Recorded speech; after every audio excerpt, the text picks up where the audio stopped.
So tell me a little bit about your past and sort of what your story pre getting into the Mucusless diet. What were you doing and what brought you into practicing the Mucusless Diet Healing System? Most Def. I am originally from Brooklyn, New York, Mm. and I grew up with my mom, Janet Ortiz, dad, Vincent Owens. As an only child, dad was a vegetarian. Mom, she was a social worker. She ended up with multiple sclerosis. Mm. She had that, and then Mm. when she birthed me, or before she did, they told her that her condition would get worse if she had me, Mm. and she ended up still having me. Mm.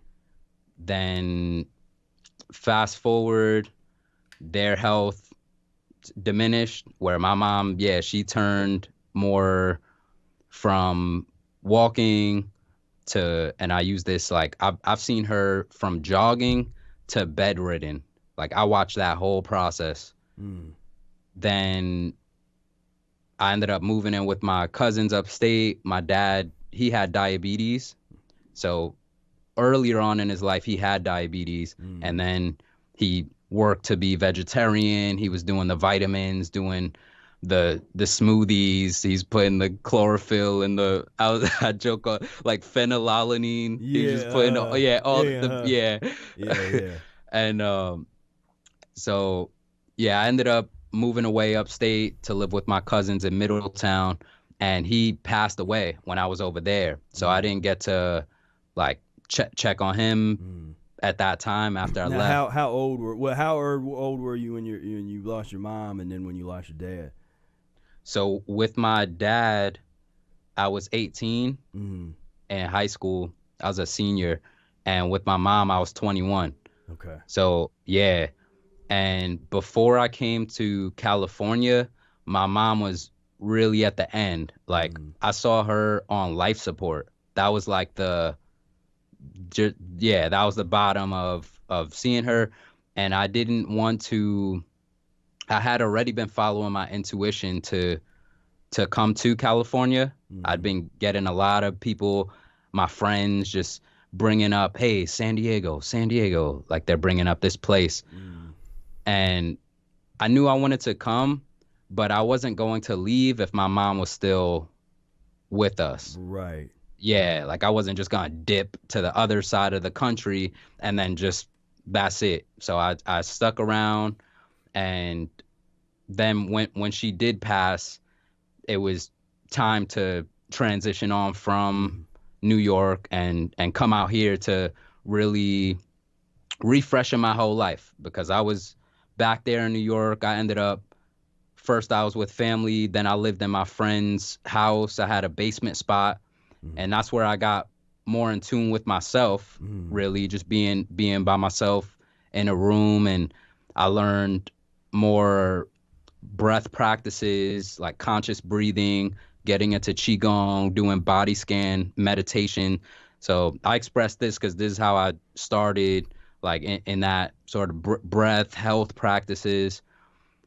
So I came out to California, ended up finding a massage school to attend school. My aunt, Dr. Susan Ortiz, she was an acupuncturist, so she was also an influence in helping me get into the health practice. She brought up massage therapy as a potential career. Mm. So yeah, it's just that Yeah, was just yeah.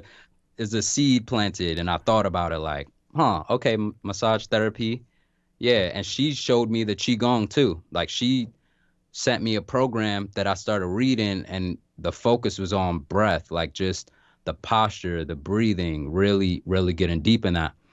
So I'm in California, massage school, met up with my homie Nathan Brunetta.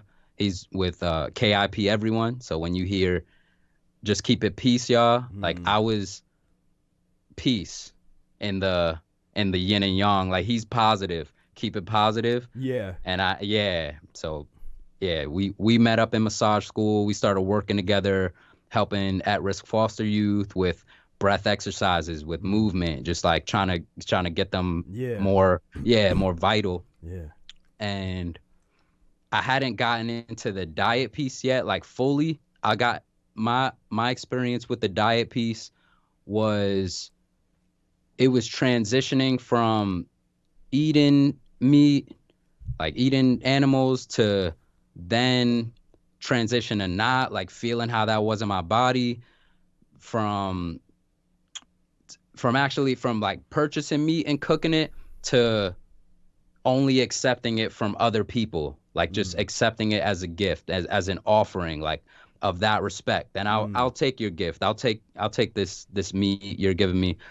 And after a while, it felt like, man, like this happens so often. I'm just eating meat. Like I feel like I just eat meat. Yeah. Yeah. Yeah. So over time, I cut that out, was more in the vegetarian phase, eating a bunch of eggs and like once I found out cheese, like how much it congested my breathing, because I was so focused on my breath, I just knew what foods congested my body and my nasal pathway. That's where I cut out cheese and was just eating the eggs and was thinking, okay, like this is doing all right.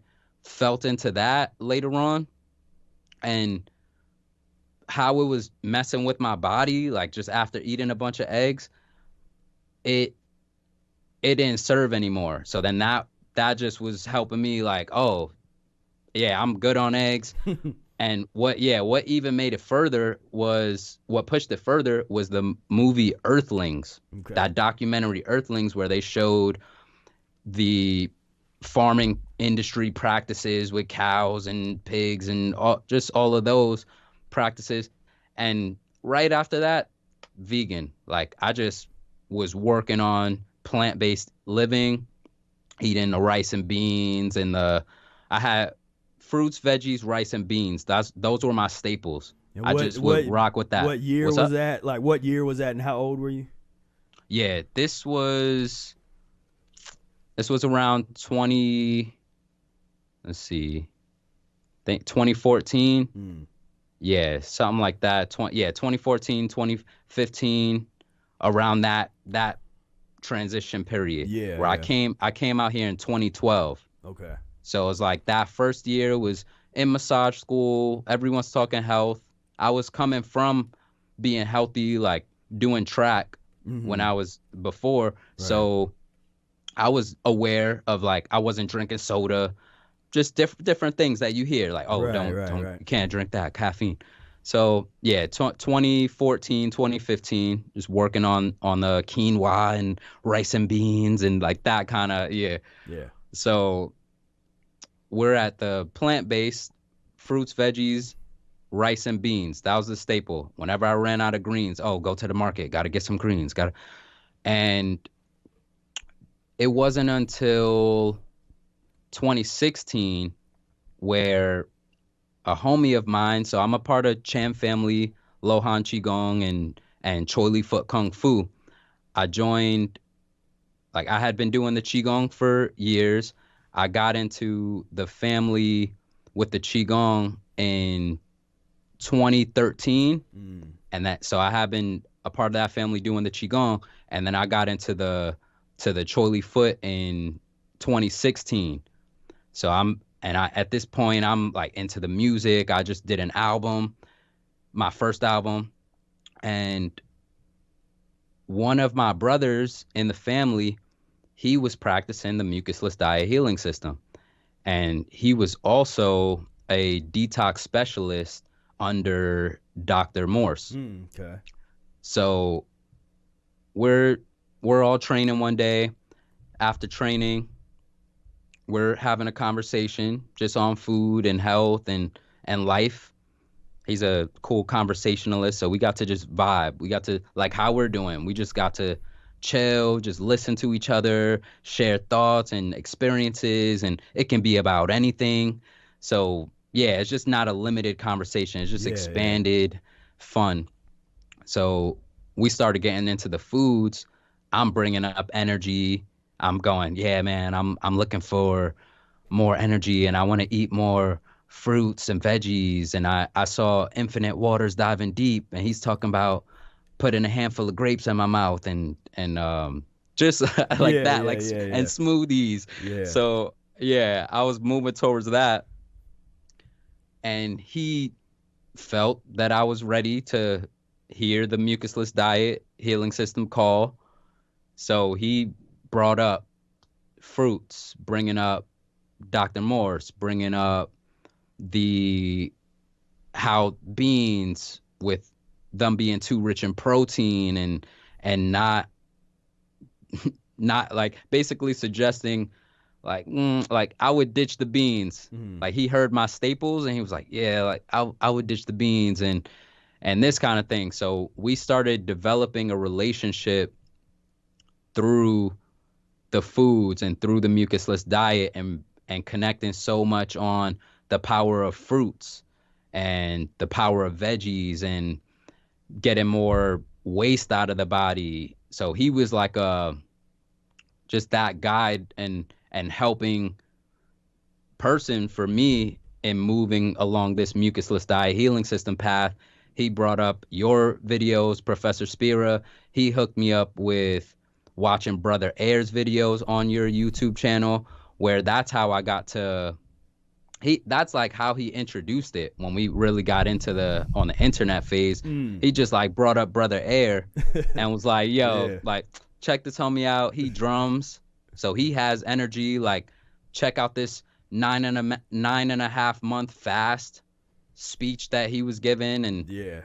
just downloading all these new ideas in my brain that I hadn't been exposed to, as far as people fasting and not even fruits and veggies dieting, but just the scientific way of eating your way to health, as Professor Arnold Ehret would express. It's a different way of incorporating these foods that are already around us, and I was able to learn that from him.